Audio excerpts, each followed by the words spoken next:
Congo, pana Congo, bino batu boza na besoin ya kotonga bandaku na bino.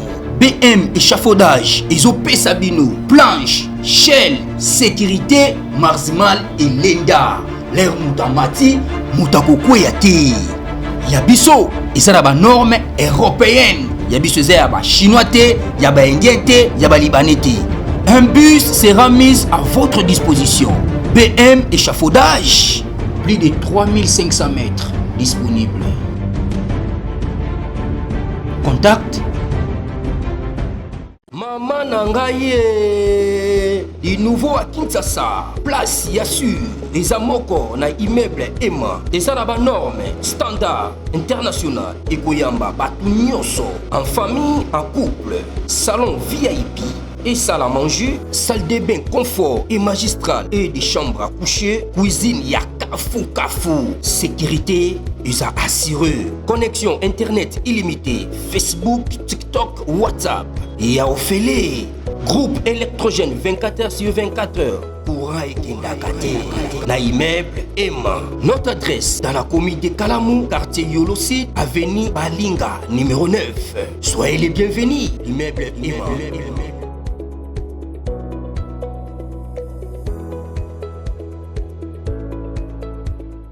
Nouveau numéro, ça chauffe dans la plaine de Gozizi.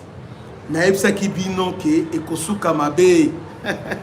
Alors les gens qui m'ont toujours posé la question, Christian, Ouvira. La réponse est là maintenant. Il fallait ça trouver la réponse farouche. La réponse est là. Allez, voici la dernière nouvelle. La dernière nouvelle, il y a front. Il y a samedi à l'élo. Samedi à l'élo, voici. Bah, nouvelle, il y a Souka, il y a Front. À niveau, il y a au plateau. Ouvira, au plateau. Il y a Mwenga, au plateau. Il y a Fizi. L'armée rwandaise a tenté, il y a quoi attaquer les FARDC au travers Badrone. Attaquer la Mikenge. Attaquer aussi dans le village autour, il y a Minimbo Centre. Donc, ils avaient tout préparé, tout planifié pour déloger les FARDC na point zéro, na Mikenge, ainsi que na Rugezi. Alors que le FARDC va placer qui ba base.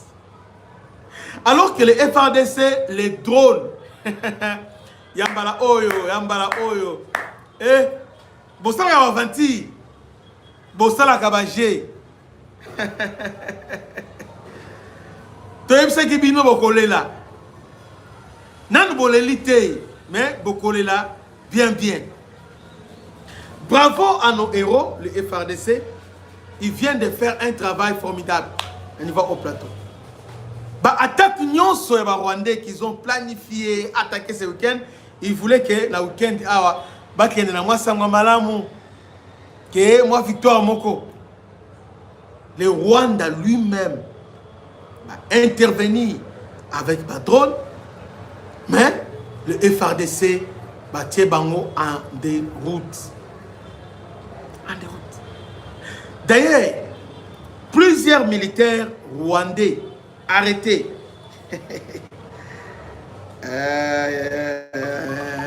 Plusieurs militaires rwandais, attends, je vous montre l'image. Plusieurs militaires rwandais, Kangi Bango, Ligoté Bango. Hein? Ils sont là. Nan balelite bakolela bien. Namno kwambo kabango yeyo. Bango yeyo. Moni bangwana to côté bango bangwana. Oh balingaki bangwana te. Oh ba wa se plaît au vire. Bangwana oh de se plaît au vire bangwana. Les gens qui pensaient que Vira, tout ça, bango wana, tokangi bango, to ligote bango, FARDC lo kwa makasi. Nana tshelo ba jeune abino, Didier Loponda, bango te belé de tout. Donc les gens qui pensaient que bah j'ai au salam à chaque fois, bo sambwe, bo souki, ils sont là.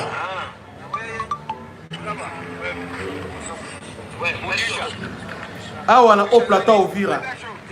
Donc, on a besoin de débordement, on s'appelle biso. To zui bango, to ligoter bango. Ah, Sakanagana FRDC et l'eau comme casse. Alors pendant que je vous parle, le M23 Bazo annoncé au travers les communiqués bidons, annoncé leur départ dans la ville de Bukavu. Je bidon, il y a 2 semaines. 2 semaines, on appelle ça que 2 semaines, ils ont souka va libérer le territoire congolais. Mais déjà, ce week-end, ils ont déjà prévu déjà qu'il y ait déjà 40% déjà de départ. Raison pour laquelle, au moment où ils ont communiqué pour la Trump, hey, ils ont fait ça, ils se retirent dans Bukavu, ils se retirent déjà dans Bukavu. Alors que, on n'a pas parlé de M23, n'a pas signé dans les États-Unis, c'est les Rwandais. Il fallait des armées rwandaises, tout le monde a retiré l'armée rwandaise dans Bukavu. Bango Sko, Bandi Bagé, Bango, on se retire dans Bukavu. Et aussitôt, on a bien nommé communicateur dans Bango, non, M23 ne se retirera jamais dans Bukavu. On a Bagé dans Binoana, Bagé Mike, Bagé Salité, Toyebi Yango.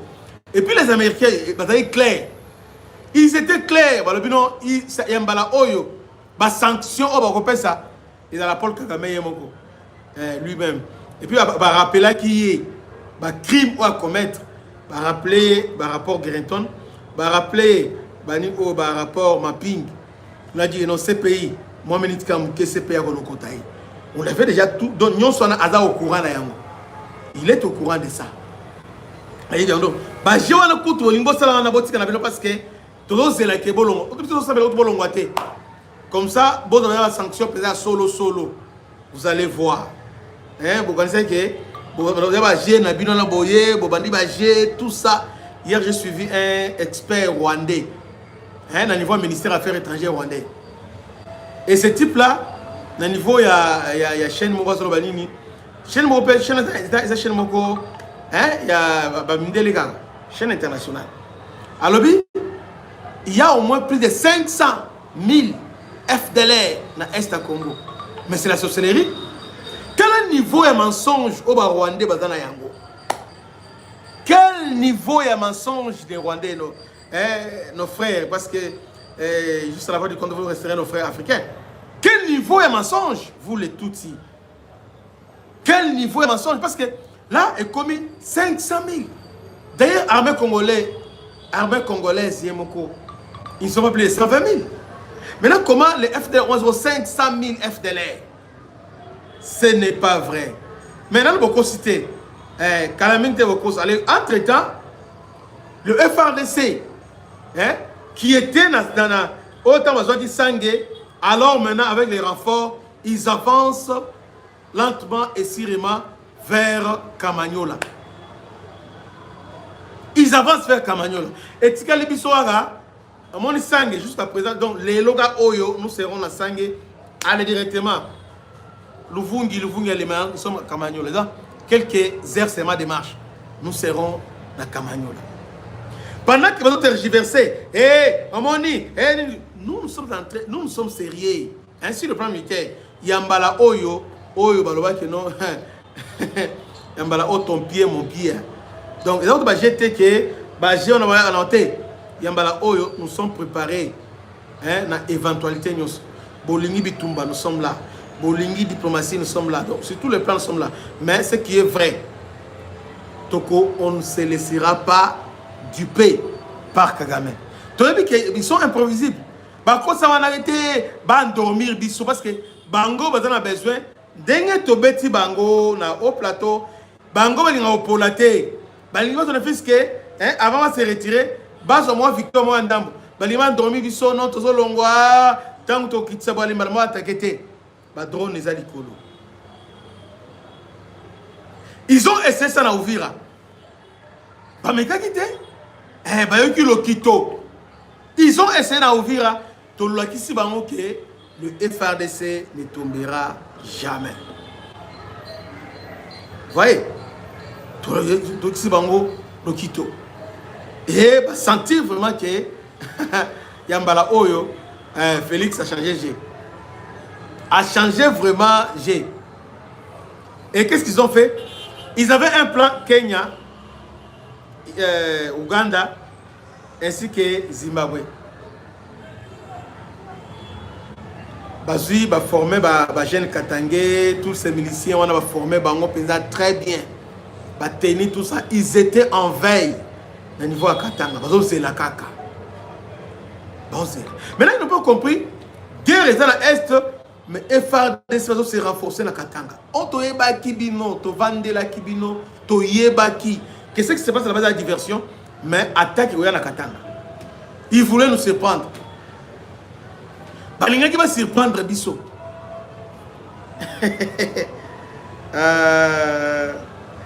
Balinga qui va surprendre Bisso. Ils ont formé une formation à Kenya, au Zimbabwe. Le plan était clair. Si le M23 à côte Kaka, Katanga, Bazu fils va côte Katanga, les Malamoko, on a ce que Rwandais, va se retirer. Le reste, c'était affaire entre les Congolais. On préparer des autres Canadiens vers Kabila. Le plan a échoué. Plan a échoué. Il y a moins ce côté tellement que, au niveau au plateau, on a notable Babembi. Au milieu, FARDC Betty. FARDC va Betty Lomoko. Félix Moné va Betty Zani. On a une série de Bakangaki notable, vieux loup. Il y a Babembi. Masikatena et les autres. Il y avait un plan Kabila déjà, comme n'est pas dans Salaki, dans 97, pour en passer, parce que pour avoir passé Fizi, après Sambon, notable, tout ça, tout les manatés, nous, tous les Kakabo, les Xabiso, tout ça, ils avaient déjà fait ça. Quand le FARDC ont compris ça, quand Félix a compris ça, il était à niveau Sud Kivu, tu es tout surpris d'avoir Wazalène Dougate, Black Water Baye, FARDC a formation Baye. C'est bien. Yakotumba, Makanaki, tout ça, c'est bien. Vous savez, un bon travail, un grand travail. Mais vous avez aussi. Vous avez aussi. Eh, ma quelle est les bandits? Eh, vous avez trahi. Eh, FADC, vous avez trahi. Eh, vous avez tout aussi. Vous avez désarmé, binoté. Vous avez aussi. Vous avez une position avancée. Vous avez FADC, la force, mais c'est pas Ibou. Unité Ibou, Boutique là-bas. Boutique en force pour passer là-bas israélien, aller battre le poste. Les gens qui ont été FARDC, c'est Mindou qui dit ah ok. Bayokani, Bayokotumo, Basuni Sima, les FARDC va côté. Alors, Binosco, vous voyez la corruption. Vous voyez ce qu'on a corrompre. Mon exemple, c'est en pleine bitumba. On va déserter les balongo ba Burundi balela ba Burundi balela ba tikala donc ba Burundi ba masasi na sima na bango na Congo ta balela ce que bosala yango lisusu to liker to partager to liker nous sommes à 87 likes seulement to liker enfin que vidéo de la référencée ba Burundi ba plaira ils ont pleuré mais tu comprendre comment mode opératoire là-bas corruption allez Wazalendo, tout ce bango éclaireur, bango kindaka, tout renforcer son niveau Wazalendo, mais FARDC bazui les devant. Depuis lors, on y reste non trahison, commandant secteur, oh place boba trahi, non on trahi neni. Colonel Kaboye Mwazawana ye kutuli sur le colalis, non on trahi. Alors bazela que Rugeze Koya, elle va pas traverser faire force Bendera. Et l'autre côté. Il y a un moment où vous allez se dire que vous êtes allé. Lobi Mbangu. Mbangu a habité. Toko Yagaga. Hein? Tokende Kaka. Tout s'est lancé. Tout ça, mi bal. Il y a un moment où Lobi Sko, dans le niveau, il y a parc, il y a Upemba. Na Okatanga, les babani balancer, semaine passée, la sac, elle est balancée. Bah, il a d'abord un peu même parce que, moi, la plupart des villages, ils ont souvent un policier, soldat, ils n'ont pas passé. Va profiter va koti va vendre va vidéo va tangi va discours na bango mais tout na bango après kotanga et soukeli bango ndengeni est-ce que vous voyez que FARDC va drone FARDC va comme na centre de commandement numérique botia fait na danger te bandeko botika va jewana tawana da révoli ta ba jewana et puis bon ils ont confondu l'époque. M23 à Dondaka, parce que dans la base arrière, ils allaient Rwanda. Madame, ils permet la frontière. La frontière, on appelle la frontière. Burundi, ils ont la frontière renfort. Maintenant, ce que nous avons, alors que Tanzanie, a la binoté. Zambie, bien qu'il est hypocrite, mais il n'est pas avec vous officiellement. Zambie, combien des opérations il a permis que faire de ces Kota Kuna avec le général Tibamba et le tranquille. Vous pensez que Zambie, un membre président influent au niveau de la SADC, a pu permettre que la saline à Bouzoma la binote? Non. Alors, sans base arrière, ils ont commencé à faire les aventures. Kabila a signé, il serait là, tant au côté, Balabogo, il y aura un cache d'armes. Ah, ok. Lobby général, Edith Kapen, allez, Bose la coupe, allez, attaquez. Bon, attaquez. Batelemagi. Batelemagi, les sous. Ben, quand on communique. Hôtel, le village tel est tombé. Steve Wemby, suite à le village de Koyakiwana, suite à le village. Les Londoniens, suite à ils sont toujours là. Lobby, ils étaient là, ça m'a une heure de temps. Quand le FARD, c'est la force, parce que Katanga, il y a une force de réaction rapide. Il y a un régiment qui est là. Ils appellent plusieurs régiments qui sont là. Oh, ils ont en réaction rapide.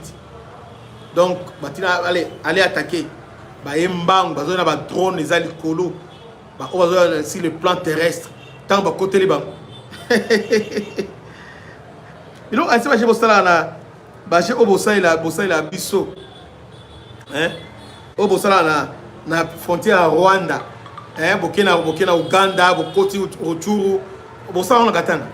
Bon, mais et puis surtout, vous n'êtes pas en accord avec Zambie. Non, ils aussi battent. C'est comme ça maintenant. Quand ils ont essayé les aventures, Kabila et John Numbi, allez, pour mater Bango. Non, mais je pensais que nous sommes concentrés dans l'Est, Katang et Zavit. Ah, vous sentir, au deuxième fois, vous sentir, hein, vous allez sous. Maintenant, le service à renseignement, ils ont déployé. Alors, on va on sur la on a une formation na Kenya, na Tanzanie, et non, pas na Tanzanie, na Zimbabwe, tout ça. On va, bon, ça vient de l'autre côté. Bon, bibino kaka.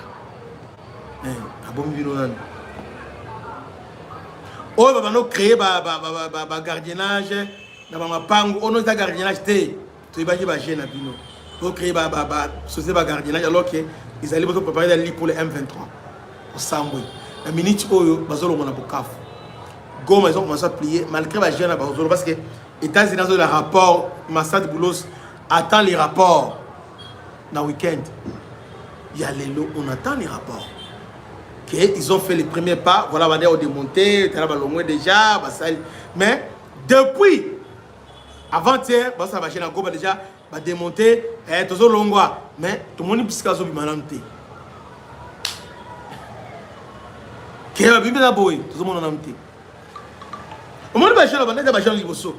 Ils ont commencé à se faire la bâche. Mais ils oublient qu'ils sont en danger. Ils sont en danger. Paul Kagame, il considère que à son allo, c'est comme si Félix a récité. Félix a bêti Katia Likolo. Effectivement, Félix a donné la taille. Il y a un Félix. Le père félicité dans Sassou Nguesso. C'était un message à Sassou Monia. Pour conseiller à te signer Kagame na makasi, signer kaka yokana na ye akolongola yo. Ça va Monia. Moni. Voilà ce que c'est lui le nouvel homme fort. Nouvel homme fort. Dans le niveau de l'Afrique centrale, c'est lui. Nouvel homme fort. C'est lui. Hein? C'est lui. C'est lui dans le niveau de l'Afrique centrale. Homme fort. C'est lui. Kagame Aleli, hein? Aleli Penzazo, les États-Unis n'avaient pas de question. Oh non, il faut aller Bobby, pas de question, Bobby. allez-y. Hôtel, sans condition. Parce que l'autre année, parce que nous temps est belé, et que le temps est belé, qu'on vous a laissé. Mais vous êtes en train de faire des aventures. Allez sortir. Bengani bango lokola bamboa. Et c'est pour la première fois depuis aventure à Kagame, Azala humilié na niveau haut.